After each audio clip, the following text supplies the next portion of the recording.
Hello, I'm Chuck Emmert, and welcome to City Update. Today, let's talk about something many of us participate in: social media. Facebook, Twitter, Instagram, they offer a great way to stay connected with friends and to learn about news events. You can find us here at the City of Phoenix at City of Phoenix AZ.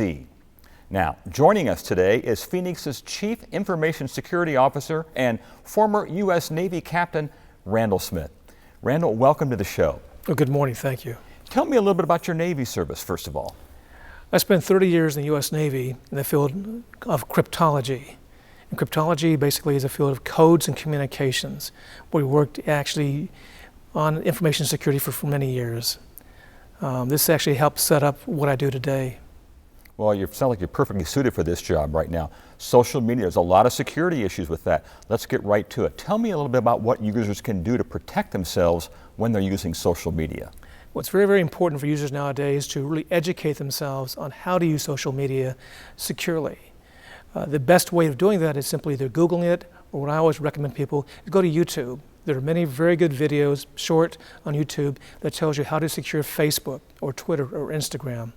Facebook has a new privacy setting, which I recommend everybody using a Facebook account to go to and just go through the steps. Facebook's done some very good work in helping making it easy for users to actually understand what they are sharing, what they are not sharing with users. Now, these criminals out there, and I'll call them criminals because they're really after your money. Tell me a little bit how they are able to achieve that, some of them. Well, they achieve a lot of their work by tricking the end users into doing something. There are various emails you may receive that say that if you join this new social group, you will receive free gift cards or free videos, something like that. And you simply have to do is put your user identification and your login, your password. And they will then use that information to steal your personal identifying information. It's all about the money, unfortunately, and it's about scams and fraud. Mm-hmm. And many times those situations come up when there's a crisis or something that is communicated to you that actually asks you to act immediately. When they see an email that says it may be from a coworker, a boss, a friend that want to do something right now, click on something, go to a website link, be very suspicious of that, because there are attacks called phishing attacks. A phishing attack basically is when you have a group of a hacker, a cyber criminal who's actively targeting you and trying to get you to do something, again, to go to a website where they've compromised, they put malware on that site. If you click on that link, malware would be downloaded invisibly to you, to your computer, which could take over your computer. Some of the most current new malware forms literally will encrypt your hard drive. And the first time you know that you've been compromised, you'll see a warning screen pop up on your computer saying your hard drive has been encrypted. If you want the encryption keys back to get your information, you have to pay approximately $500 using a thing called Bitcoin. And if you don't, they will destroy those encryption keys.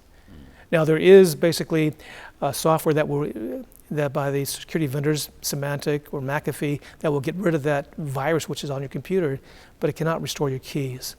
If you lose those keys, you lose that data. They may or may not, if you pay that money, give that information back.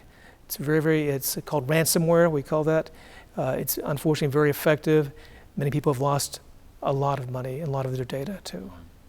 Now, many of us access social media either using our telephones or personal devices, things of that nature.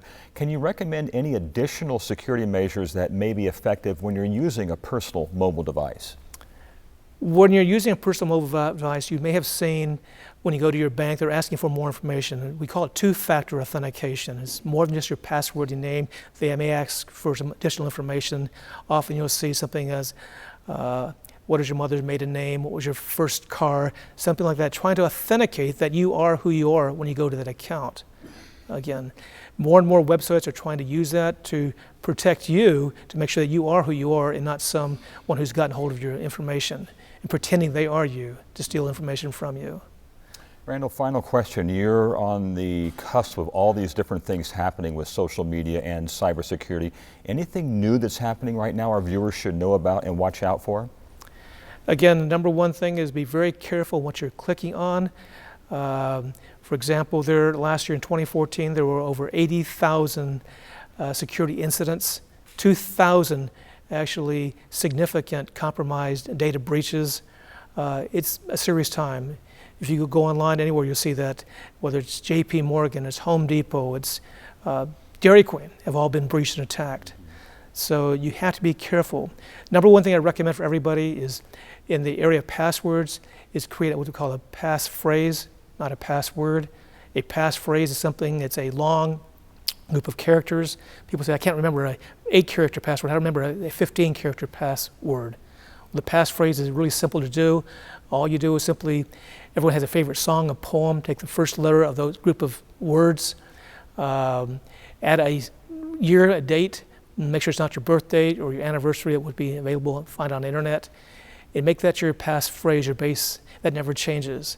At the end of it, maybe put an A for right now. 6 months later, change it to put a B. Make it hard enough that a criminal can't use a dictionary to look up your passphrase, and it makes you much more secure. And especially if you're doing online banking and in financial areas, make sure you have something like that. Randall, thanks so much. These are great tips, and I think our viewers will benefit from this. So thanks for being on the show today. Cybersecurity issues are very real. Pay attention to some of these tips, and for more information, browse to the link you see on your screen. For City Update, I'm Chuck Emmert. Thanks for watching.